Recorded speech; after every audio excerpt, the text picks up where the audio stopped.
Life will always happen around us, whether it's a fortuitous event, like an unexpected handwritten letter from a dear friend, a neutral event, like you're sitting on a bus, or one that may have significant negative implications, like receiving some dreadful news about a loved one. Negative events seem to have a more lasting impact on our well-being than the positive or neutral circumstances. And if we allow ourselves to live in those moments too long, they too can bloom into lasting anxiety, despair, and hopelessness. When we dwell in the negative, we are giving ourselves the permission to be unkind to our being. It's not that you're not allowed to feel sad for a friend or sad for yourself at times. You are, and these are normal emotions. But recall a time when perhaps you dwelled in an unfortunate circumstance too long. What did you do? How did your behavior change? How did it make your body feel? What thoughts were coming to mind?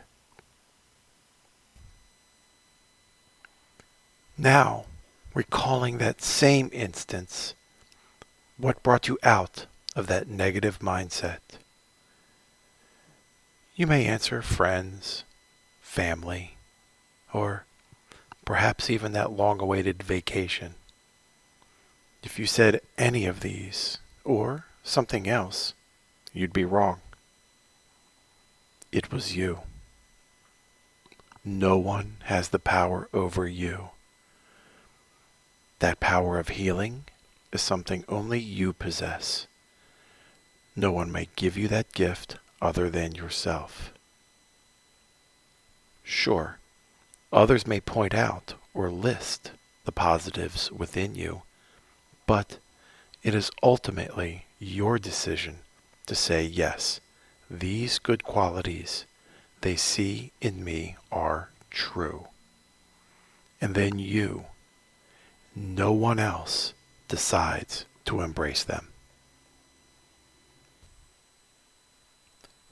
So what made you finally move from this saddened mindset to one of moving forward?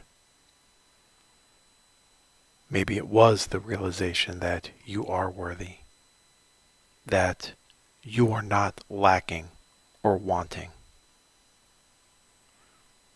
You simply realized that this suffering you were allowing yourself to sit with was not healing. You were in a mind swamp.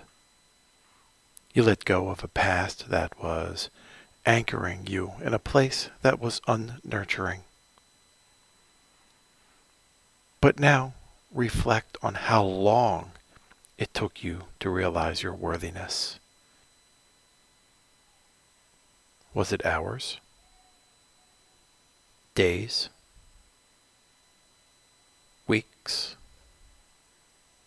Months? Or perhaps even years? As mindfulness practitioners, we know that all things, including circumstances, are impermanent.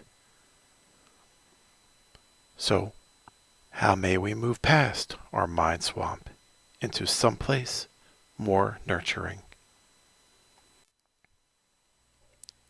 The Buddha offers us several teachings on how to remove these negative mindsets that perpetuate your suffering.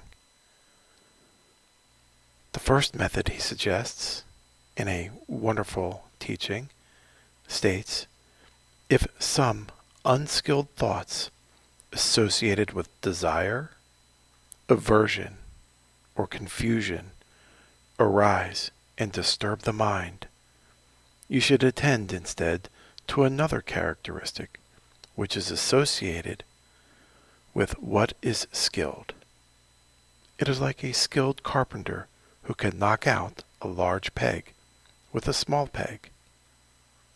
Simply what he is saying is, you simply replace the negative thought with one that is more wholesome and welcoming. This may take some practice and awareness, but you have the ability to do that.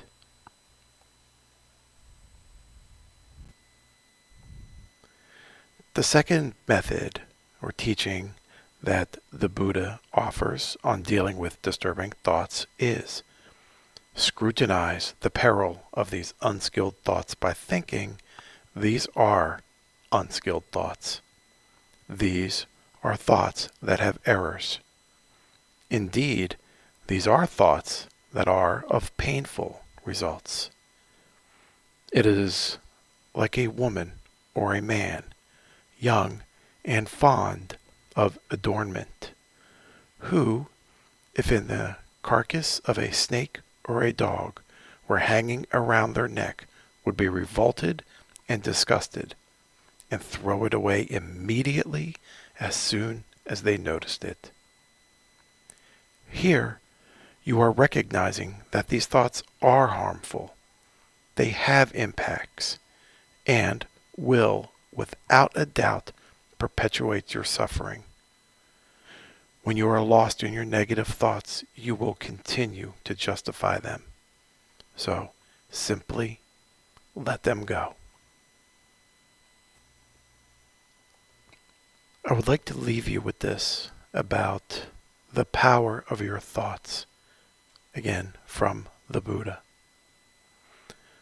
The thought manifests as the word. The word manifests as a deed. The deed develops into a habit, and the habit hardens into character. So watch the thought and its ways with care, and let it spring from love, born out of concern for all beings.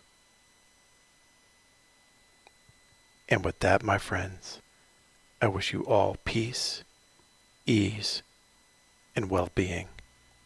Thank you very much, my dear Sangha.